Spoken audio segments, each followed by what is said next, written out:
All eyes on Tuscaloosa this weekend for a ranked matchup between number 11 Texas and 3 Alabama. The Tide won this one in a nail-biter last year thanks to the heroics of Bryce Young. All types of streaks on the line for Bama here. The most notable, perhaps, a 43-game win streak of non-conference home games dating all the way back to that infamous 2007 loss to UL Monroe during Saban's first season in T-Town. With that, let's welcome in Chip Brown of Horns 24/7 and John Talty of Bama 247. Guys, we'll start with the coaching tree here. Nick Saban versus Steve Sarkisian. These guys know each other well, and obviously we all know about Saban's record against his former assistants, 26-2. So Chip, we'll start with you. What kind of edge does Sark have, if any, being familiar with Saban's process? Well, Steve Sarkisian was in practice with Nick Saban for 2 years as the offensive coordinator in 2019 and 2020. He knows Nick Saban's tendencies as well as anybody. You throw in the fact that Kyle Flood, who was also at Alabama, Jeff Banks, the tight end special teams coordinator, who was also at Alabama, and AJ Milwee, who spent time at Alabama. And then you throw in Keelan Robinson, who was also at Alabama. There's a lot of familiarity here. And Steve Sarkisian feels like he's got the weapons this year to spread that Alabama defense out. So we'll see if he can get it done in that Coliseum known as Bryant-Denny.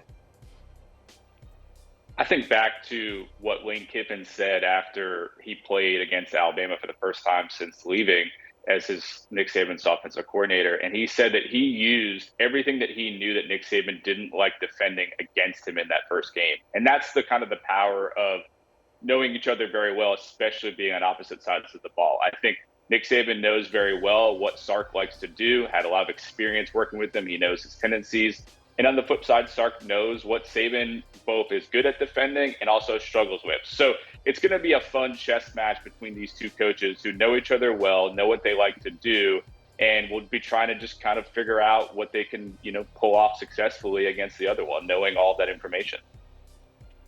All right, let's talk about the quarterback situation. It appears Bama's quarterback competition in the rear view now, with Jalen Milroe becoming the first Bama player ever to throw for 3 touchdowns and run for 2 more in a game. John, what can we expect from Milroe against this Texas defense? Yeah, I think what we saw against Middle Tennessee State is some of the upside of Jalen Milroe, especially one play in which botched snap kind of fell back to him, and then he's able to run in from 31 or so yards out for a touchdown. And that's, I think, shows just the athleticism that Jalen Milroe has. He was able to have success with the deep ball against Middle Tennessee State too. But I think one of the key things that I'm kind of keeping an eye out for this game is he able to have success doing that against what should be a much better Texas secondary, certainly than what he saw against the Blue Raiders. Well, I look at the Texas defense and the Texas defensive line, and I put this as my number 1 position group on this football team. A lot of people feel like Texas's receivers is the best position group. I think it's the defensive line. They looked really sharp last week against Rice, limiting Rice to 25 carries for 27 yards. And they showed against dual threat quarterbacks last year. Adrian Martinez, Spencer Sanders, Max Duggan, Jalen Daniels, they stuffed all those quarterbacks.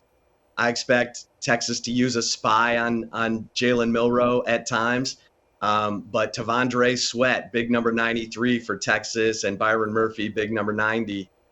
They're the ones that are going to try and disrupt everything right in the middle of that offensive line. All right, and on the flip side, it feels like prove it time for Quinn Ewers. He got off to a hot start in last year's game, but was knocked out of that contest with the clavicle injury. Now he has a chance to justify the hype and maybe silence some of the Arch Manning crowd. So, Chip, how do you expect him to play against this Bama D? Yeah, Grace, can we get a Texas quarterback to finish a game against Alabama? The last 2, Colt McCoy goes out with 10 minutes, 54 seconds left in the first quarter of the national championship game from the 2009 season. And then Quinn Ewers goes down right before the end of the first quarter on the hit by Dallas Turner. Look, this is prove it time for Quinn Ewers, the biggest stage. He's the former number 1 recruit in the country. We know he can spin it.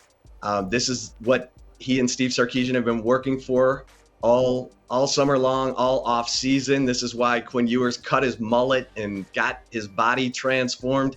So it's time. It's time for him to show, that he's worth all the hype. This Alabama defense, looked improved against Middle Tennessee State. We expected them to look better this season. A lot of offseason talk about, really getting back to that Alabama defensive standard. I think there's a lot of guys up front, especially who are going to try to make an impact, making Quinn Ewers, uncomfortable. Dallas Turner, obviously the guy who injured him last year, but, Chris Braswell, I think, is an impact rusher. Quindarius Robinson looked really good in that first game. But I think the big question mark for Alabama is just how does that secondary look? There's a lot of talent back there. Kool and McKinstry, Terry and Arnold are two of the better corners in the country. But there's some injuries that have already impacted that secondary. Jalen Key and Malachi Moore were both injured against Middle Tennessee State, and both are still day-to-day and a bit of a question mark heading into this game. Nick Saban said Wednesday that they've been able to practice a little bit, but the big question right now is, are they going to be able to be 100% against Texas? If they're limited in any way, I could certainly see Sark trying to attack that weakness for Alabama. All right, obviously when you have two big brands like this, there's a lot of well-known stars, but what are some of the under-the-radar players that we could watch for in this one? And John, start us off. Yeah, I think with this Alabama team, they've really been using a kind of a wide receiver by committee. There was no real star last year after they had lost Jamison Williams and John Mechie to the NFL. So the guy I like is Isaiah Bond. Had a good game against Middle Tennessee State, 5 catches for 76 yards and a touchdown. Showed an ability to both be a deep threat and also a guy you can move around the slot. You can do kind of sideline passes to him. Very athletic. He's fast. I think he's just a guy who it seems like Tommy Rees like kind of dialing things up for. And I think that if there's a guy who's going to have that breakout game as a wide receiver for Alabama against Texas, I like Bond to do it just in the different ways you can use him. Well, the X factor for Texas is going to be well known to Alabama. It's A.D. Mitchell, Adonai Mitchell, the receiver who transferred from Georgia, who caught the go-ahead touchdown pass, I think, over Kyrie Jackson against Alabama for the national championship 2 years ago, and then spent most of last season on the bench with an injury, but came back in time for the college football playoffs and helped. He caught the game winner against Ohio State in the semifinal. A lot of attention will go to Xavier Worthy, and deservedly so. The guy is lightning fast, unbelievable out of his breaks. And also, I think attention will go to JT Sanders, the first team All Big 12 tight end. Basically a basketball player running down the middle of the football field. And that's going to leave A.D. Mitchell, I think, in some one-on-ones, and at 6'4", 196. And again, as Alabama fans know, this guy can make the contested catch. I expect a big day from A.D. Mitchell.